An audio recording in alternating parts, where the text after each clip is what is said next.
What is going on, everyone? Mets Talk with Hayden J here. What's going on, everyone? Or I guess you could say Orioles Talk with Hayden J here. But what's going on, everyone? I hope we are all doing extremely well. We got a lot of news to cover in today's stream.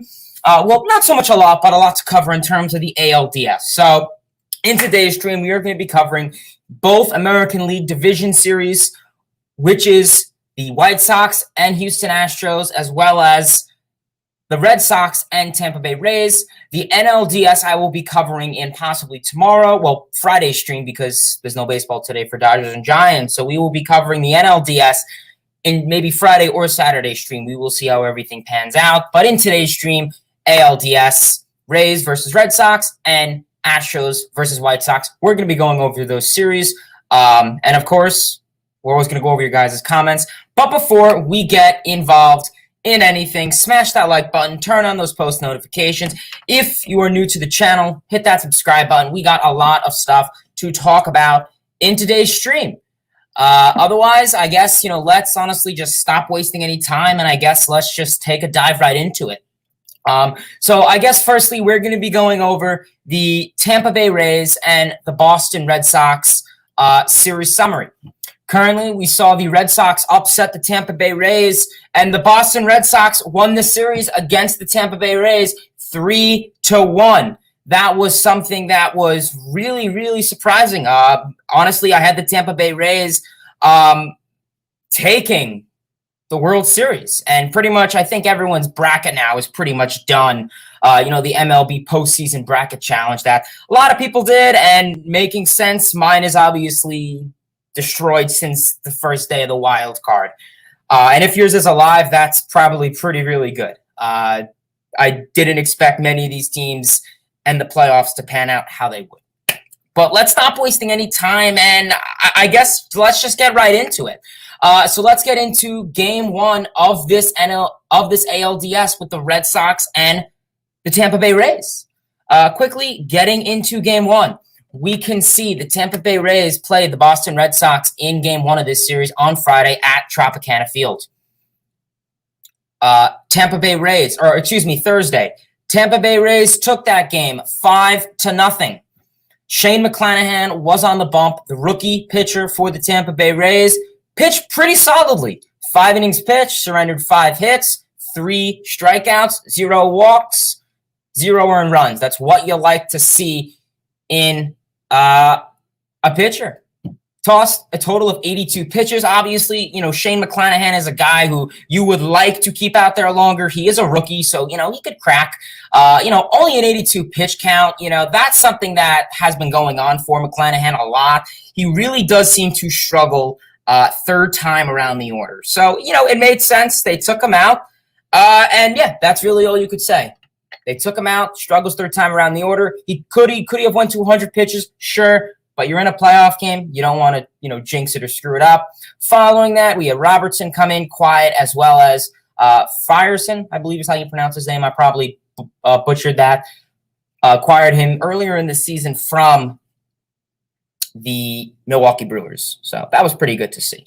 So that was in terms of the Rays. In terms of the Rays offense, Wander Franco had a double to deep center to drive in Randy Arozarena in the first. And then later on in the first inning, Yandy Diaz hit an RBI single to drive in Wander Franco 2-0. Going on into the third inning, Nelson Cruz hit a solo home run to left field. Good to see Nelson Cruz really still putting some action in, a dude who is a huge veteran putting some action in. So he hit a home run to left center field. Following that, in the fifth inning, Randy Arozarena hit a home run. He is seemingly Mr. October right now. And then going into the seventh inning, Randy Arozarena on third base, he stole home. The last time a player is to do that in the postseason is a guy named Jackie Robinson. So Rays offense was really on point. 6 hits, 5 runs. That's what you like to see. Red Sox, not the best night for them. You had Erod on the bump for the Boston Red Sox. 1.2 innings pitched, surrendered 2 hits, 2 runs, 2 walks, a strikeout. Didn't pitch very much, obviously. He did get into a really bad bases-loaded jam in the second inning to force Alex Cora to go to his bullpen. We know the Red Sox pitching staff is not crazy good.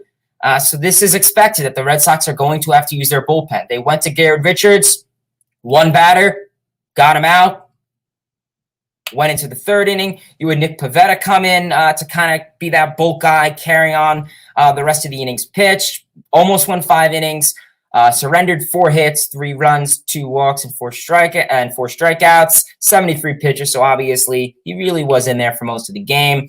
And then obviously you went to your bullpen and Taylor and Ottavino to shut things down. Pretty quiet, no complaints. In terms of their offense, they didn't really get any runs. They did out-hit the Rays. They got 9 hits, but otherwise that was it. So you have Tampa Bay Rays up 1-0 in this series, and that will be the only game they win.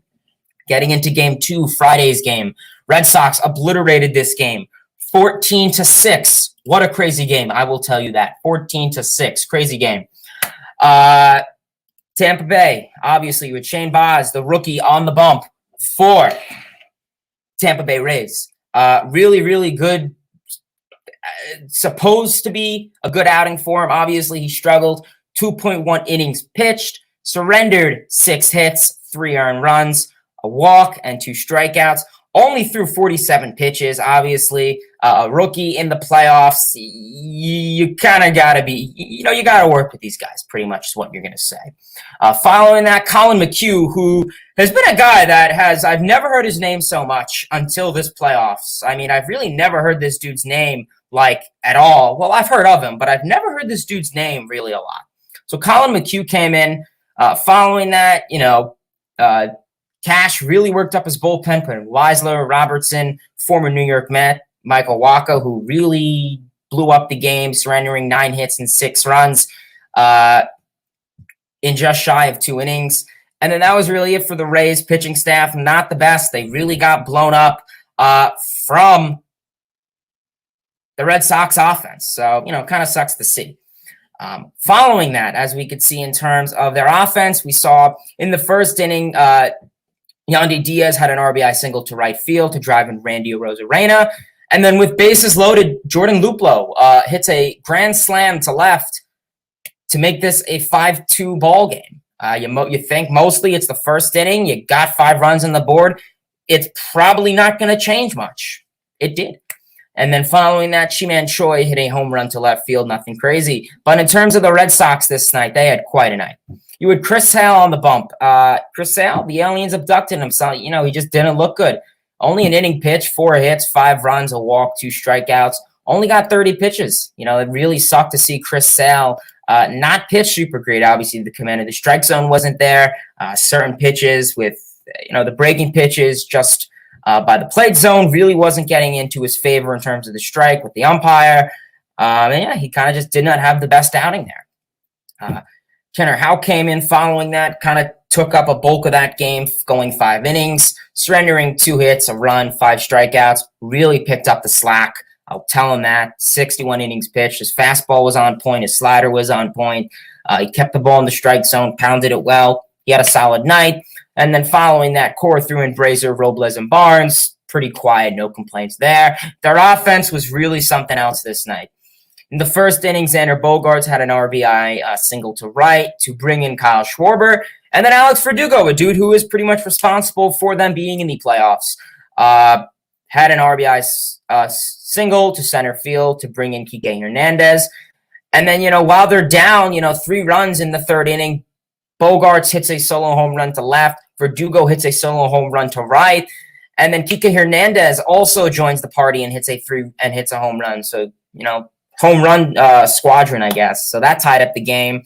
And then in the 5th inning, JD Martinez breaks open the lead with a 3-run homer. The 7th inning, Vasquez single to right field to bring in Verdugo. In the 8th inning, Rafael Devers, another home run for Devers. Good day for the long ball for the Red Sox. And then Vasquez and Hernandez both had RBI singles in the 9th inning. 14-6 Red Sox tie game right now. As we know, they went back to Boston for this past early week in Boston, Fenway Park. You got to love that atmosphere. The Fenway atmosphere must be awesome. For the Tampa Bay Rays, leading off, they had, who did they have? They had Drew Rassman. I believe that's how you pronounce his name. Also a solid acquisition during the trade deadline for them. there was really a huge bullpen tax on this. The bullpen was really pushed, as we know, really pushed. And I mean, that it makes sense. In the playoff, you're going to use a lot of your bullpen pieces. So he went 2 innings pitched, 6 hits, 3 runs, strikeout, no walks, solid. You know, Cash is a guy who really likes openers to start his games, and we could see he's doing that. You know, you don't have your pitching core, which maybe is, well, we'll get into that. But following that, you had Fleming, Kitteridge, Fairbanks, Frierson, Weisler, Robertson, and Patino all come in. And we know the Red Sox did walk off this game against Luis Patino. Kind of sucks, rookie pitcher to get walked off against, but it's baseball. For the Tampa Bay Rays offense, Austin Meadows had a solo home run to right. Austin Meadows has really been having a much better season than ever before. We know in the past he was a guy who really was, kind of pulling. He was pulling the ball, but he wasn't really hitting much for line drives or that, launch angle. He was more, hitting it on the ground, going opposite way in the ground. But it started to result in double plays, ground outs. And he had one of the lowest launch angles in keeping the ball in the air in the MLB. And he's really changed that. He's hitting the ball in the well really well now. And Austin Meadows cracked it open 2-0. In the 8th inning, Wander Franco had a home run to left. And then in the 8th inning, Randy Arozarena tied it up with an RBI double to bring in Manuel Margot. So that was the Rays day. And then out for the Red Sox day, we had Nathan Eovaldi on the bump for the Red Sox. One of the best outings I've seen out of Nate Eovaldi. 5 innings pitched, 3 hits, 2 runs, a walk, 8 strikeouts. Going 85 for a pitch count is awesome for a guy like that. Pitched really well. We know Cora flipped with his bullpen, Naylor, Brazier, Davis, Robles, Whitlock, and Pivetta. Good to see. In terms of the Red Sox offense, Kyle Schwarber started off in the 1st inning with a home run to center. And then in the 3rd inning, Kike Hernandez had a single RBI to center. Rafael Devers single to center to drive in Schwarber. And Kike Hernandez also had a home run to left. Kike Hernandez is definitely the MVP for this series, no doubt. And then in extra innings in the bottom of the 13th, Vasquez homers to left center, 2-run homer. Red Sox win this game 6-4. And getting into the final game of this series, Red Sox won at 6-5, walk-off fashion. Walk-off to go to the ALCS. That must be kind of cool. Back at Fenway for another day, you have Colin Mchugh on the bump for the You had Colin Mchugh on the bump for the Tampa Bay Rays. 2 innings pitched, pretty solid outing for him. 2 innings pitched, surrendered a hit, and that was pretty much it. Only an 18-inning pitch count. We know that Cash is a guy who really likes to use his bullpen, and it seemingly works for him at times. But we're going to get into what really went wrong with the Tampa Bay Rays in a little bit. Shane McClanahan came in following that. Kitteridge, Patino, Fleming, Fairbanks, and Frierson. So, their Rays pitching staff was really worked this series, and can you blame them?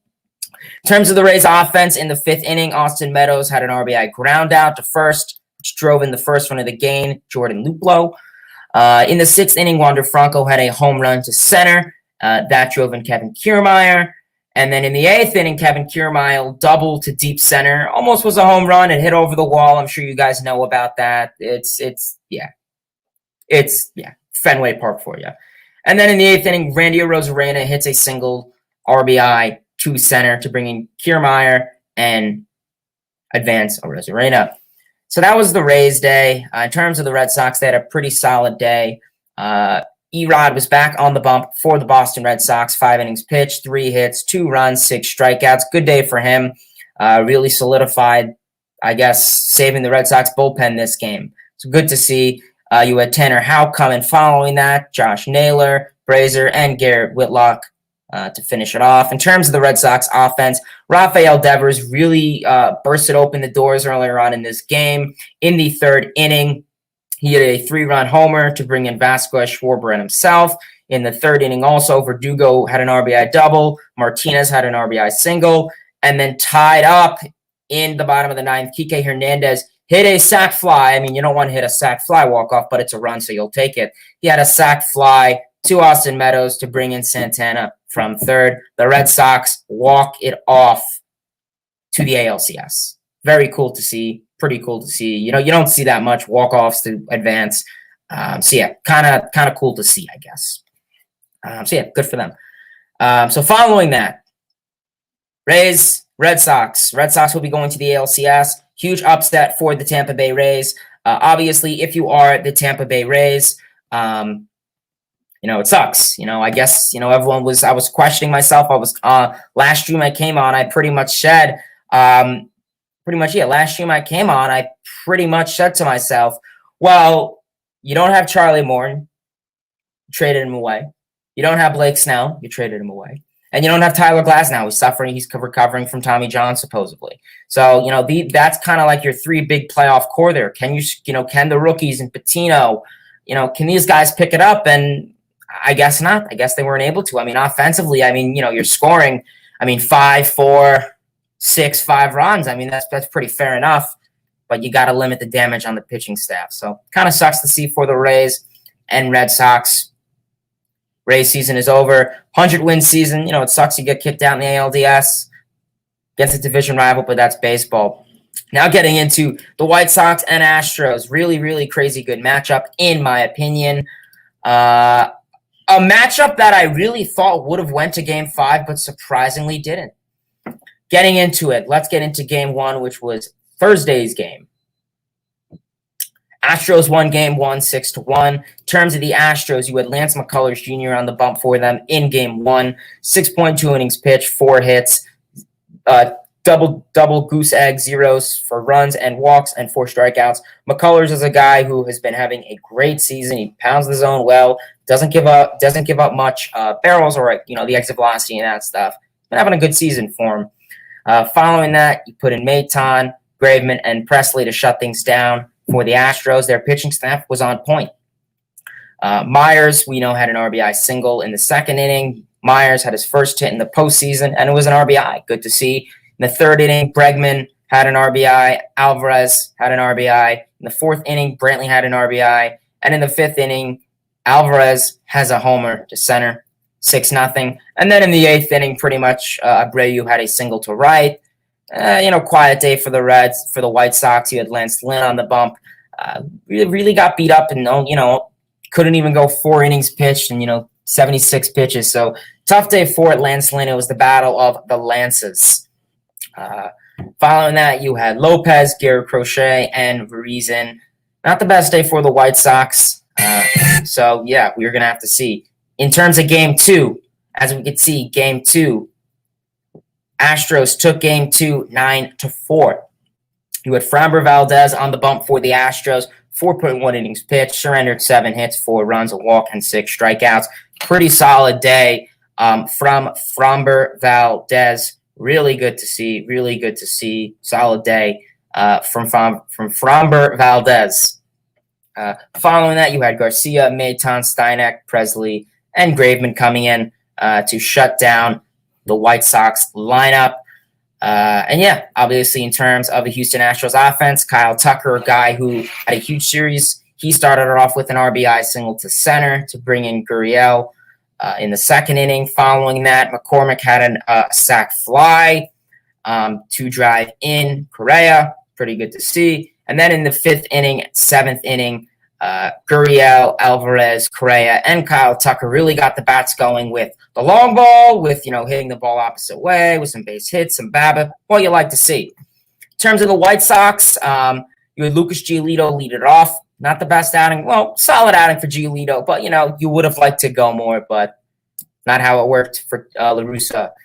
4.1 innings pitched, 4 runs, 3 hits, 5 walks, 4 strikeouts. Only tossed 90 pitches.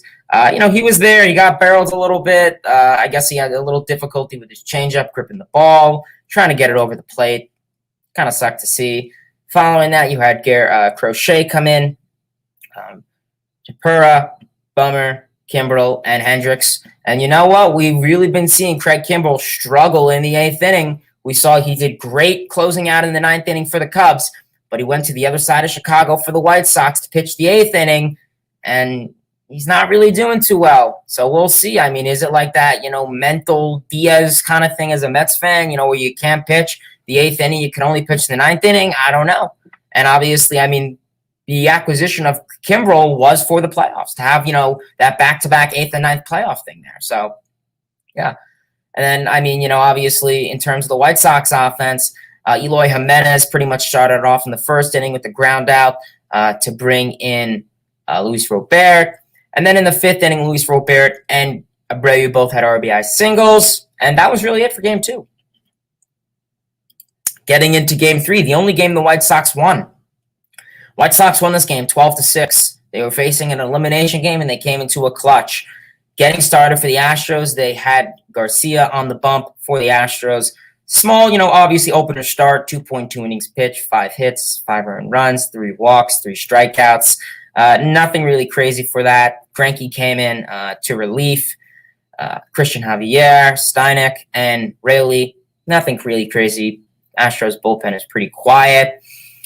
Following that, Astros offense, Kyle Tucker really came into clutch once again, had an RBI double to deep center, bringing Correa and Alvarez. Myers in the 2nd inning had a single to left.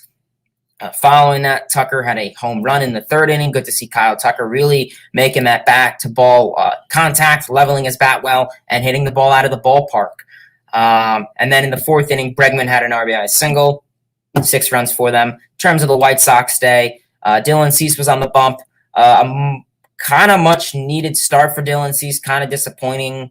Only 1.2 innings pitched, 2 hits, 3 runs, 3 walks, 2 strikeouts.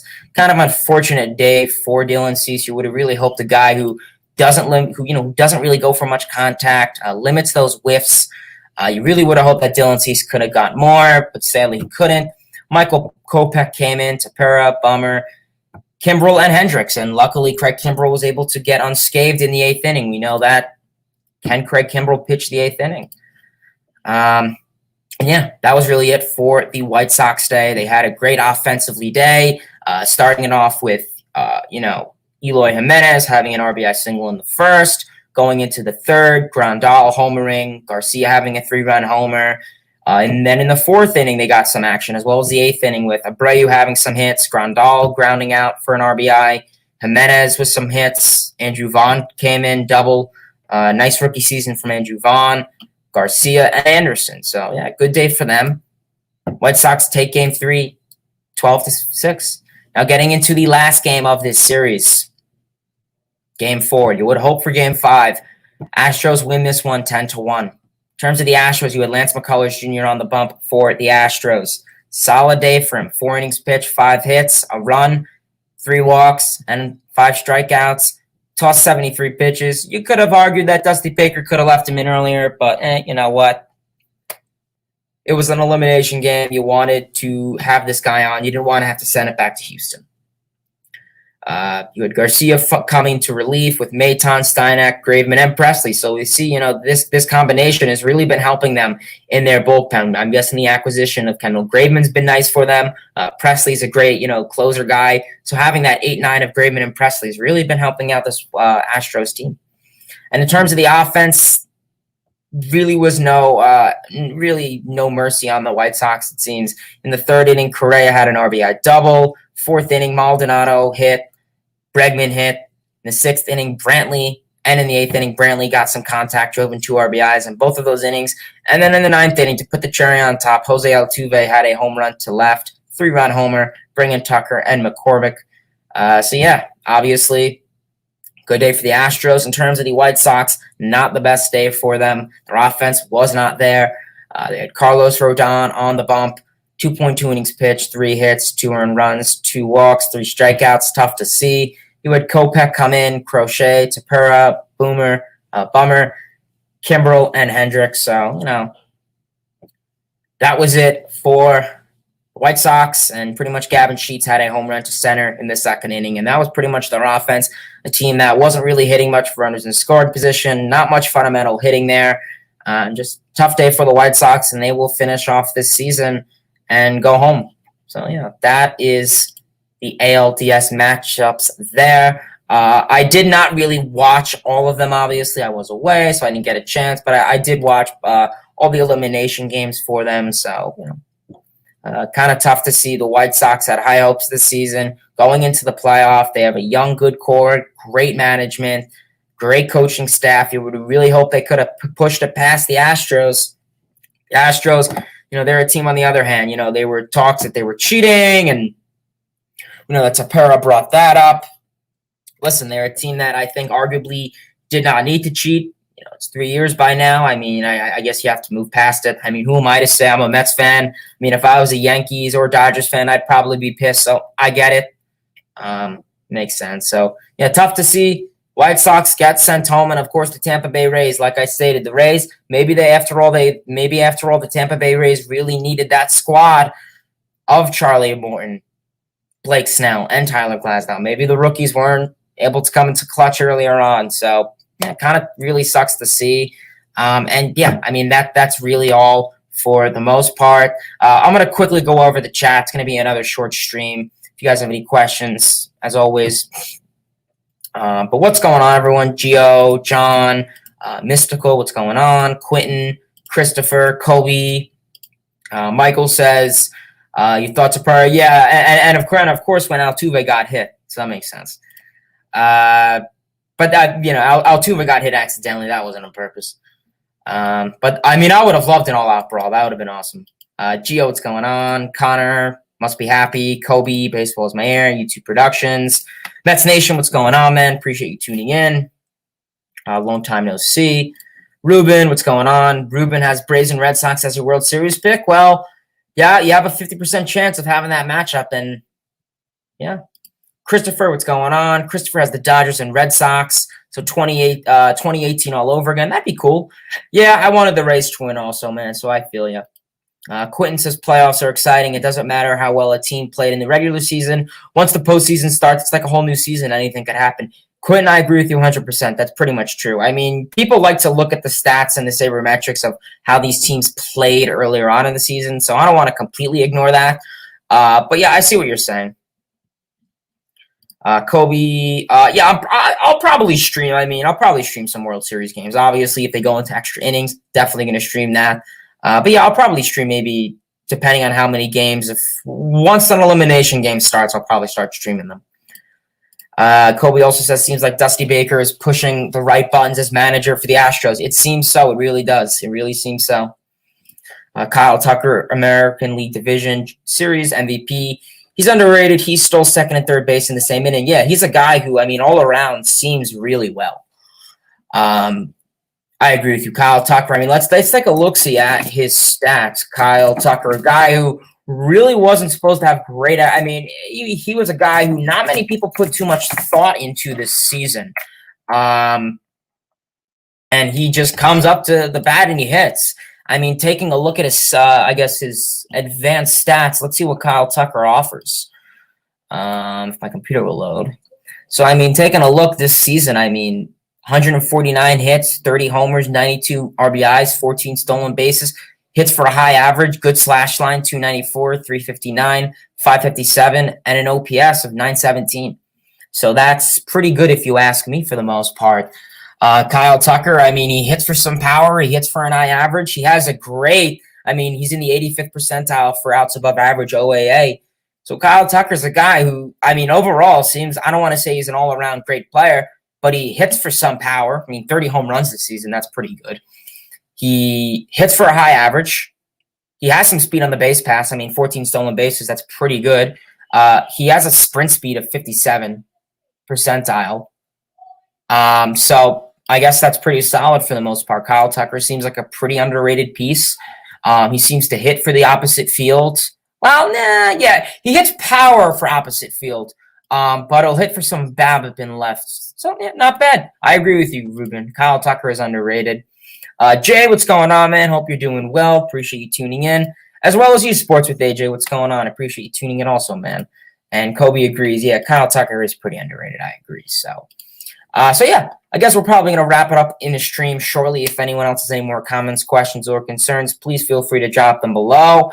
ALDS is over. The ALCS is coming up. It's going to be a pretty good matchup, in my opinion. We're having a repeat of 2018 pretty much all over again. So that's going to be pretty awesome to see. Hopefully, we'll see. What can the Red Sox and Astros do? Two teams that have some animosity with a lot of people in Major League Baseball. So this is going to be a good matchup, switching back from Fenway. to Minute Maid Park, I believe is where the Astros play. Yeah, Minute Maid. So we're going to see what these two teams can offer with each other. And yeah, otherwise, I think it's really going to be a great ALCS. Kind of disappointed. I'm a person who likes change in baseball. I mean, you get tired of seeing, the same three teams in the ALCS every year. Astros are going back to the ALCS for their 5th year in a row. So yeah, I mean, I would have hoped to maybe see, like a Rays and White Sox ALCS. I mean, I was kind of hoping to change it up a bit, but you know what? It's how baseball works. It doesn't always get on your side. So yeah, I mean, we're gonna have to see how that goes. Jay says Astros winner of the LA and San Francisco. Yeah, we'll see. That's going to be a really good matchup there. I mean, having a Dodgers and Astros World Series, that would be crazy. I think Rob Manfred would probably not be able to let fans into the stadium. I mean, it would probably be really bonkers, in my opinion, that overall matchup. I mean, that would be and that almost happened last year. Obviously, the Dodgers didn't make it last year, but Astros almost made it to the World Series last year. They were a game shy. So yeah, it really makes you think how close these games could get. And, like someone said before, like Quentin said before, I mean, the playoffs, I don't want to completely say you should ignore what happened in the Major League season. You kind of have a point. Can a lot of these guys perform under playoff pressure? Can they perform under playoff appearances overall? I guess that is the big question. And we're going to have to see. I mean, obviously, a lot of these guys, like I stated with the Tampa Bay Rays, they had a job. And I'm guessing they did not have the presence of the certain pitching staff that they were supposed to have.